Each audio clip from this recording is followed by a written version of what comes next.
Mummy papa 11 बजे की गाड़ी से आ रहे हैं। फोन की घंटी तो सुनी, मगर आलस की वजह से रजाई में ही लेटी रही। उसके पति राहुल को आखिर उठना ही पड़ा। दूसरे कमरे में पड़े फोन की घंटी बजती ही जा रही थी।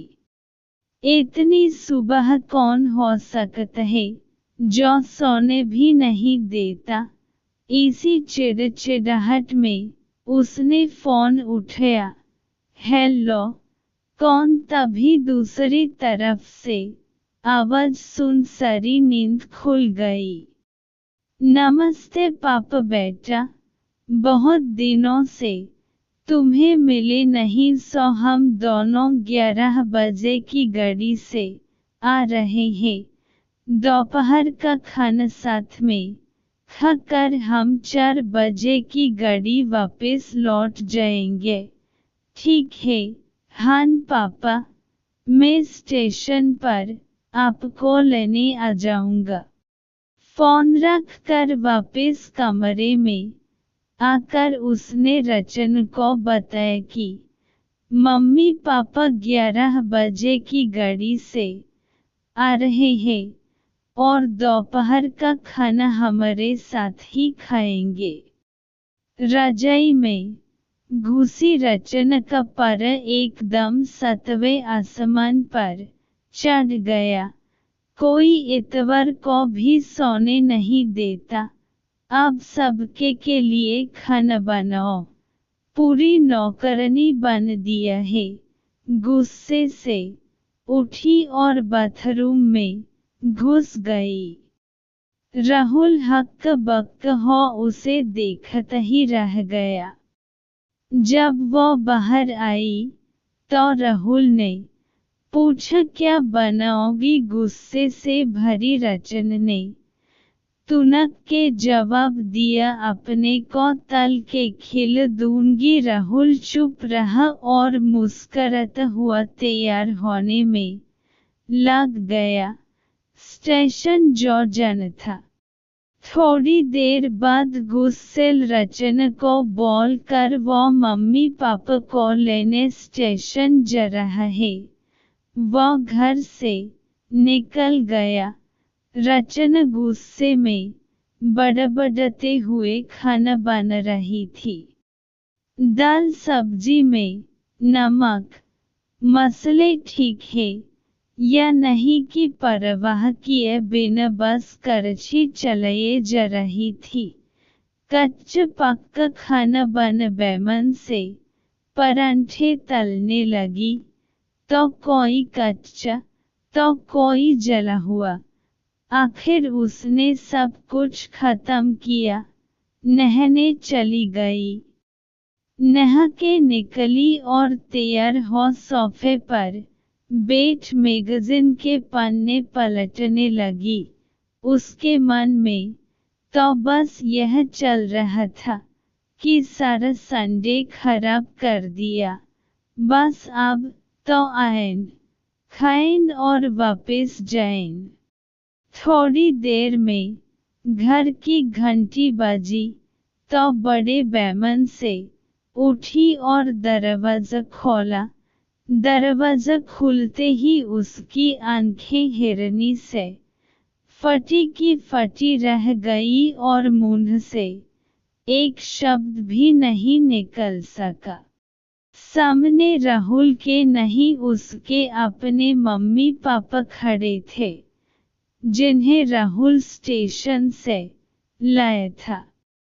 मम्मी ने आगे बढ़कर उसे झिंझोड़ा, अरे क्या हुआ? इतनी हैरान परेशान क्यों लग रही है?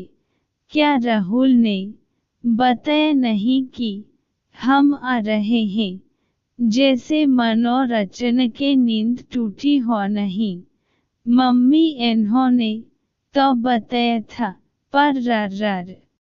चलो आप अंदर तो आओ। राहुल तो अपनी मुस्कुराहट रोक नहीं पा रहा था। कुछ देर इधर उधर की बातें करने में बीत गया। थोड़ी देर बाद पापा ने कहन, रचना, गप्पे ही मारती रहोगी या कुछ खिलाओगी भी? यह सुन रचना को मनो शांत सूंघ गया हो। क्या करती? बेचारी को अपने हाथों ही से बनाए आध पक्के और जले हुए खाने को परोसन पड़ा। मम्मी पापा खाना तो खा रहे थे, मगर उनकी आंखों में एक प्रश्न था जिसका वो जवाब ढूंढ रहे थे। आखिर इतना स्वादिष्ट खाना बनने वाली उनकी बेटी आज उन्हें कैसा खाना खिला रही है? रचना बस मुंह नीचे किए बैठी खाना खा रही थी। मम्मी पापा से आंख मिलने की उसकी हिम्मत नहीं हो पा रही थी। खाना खत्म कर सब ड्राइंग रूम में आ बैठे। राहुल कुछ काम है, अभी आता हूं कहकर थोड़ी देर के लिए बाहर निकल गया।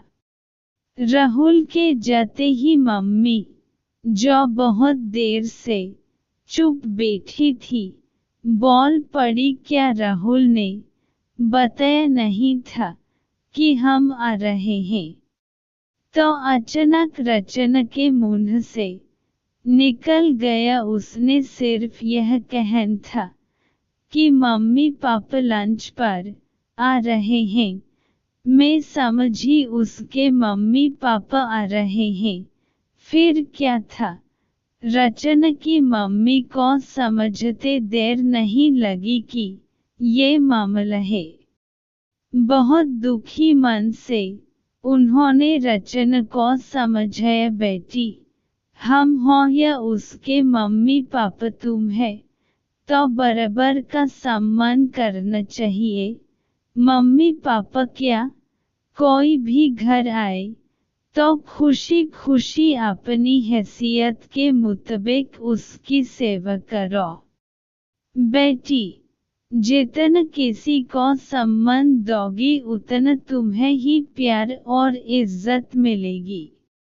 जैसे राहुल हमारी इज्जत करते हैं, उसी तरह तुम्हें भी उसके माता पिता और संबंधियों की इज्जत करनी चाहिए। रिश्ता कोई भी हो, हमारा या उसका, कभी फर्क नहीं करना। रचना की आंखों में आंसू आ गए और अपने को शर्मिंदा महसूस कर उसने मम्मी को वचन दिया कि आज के बाद फिर ऐसा कभी नहीं होगा।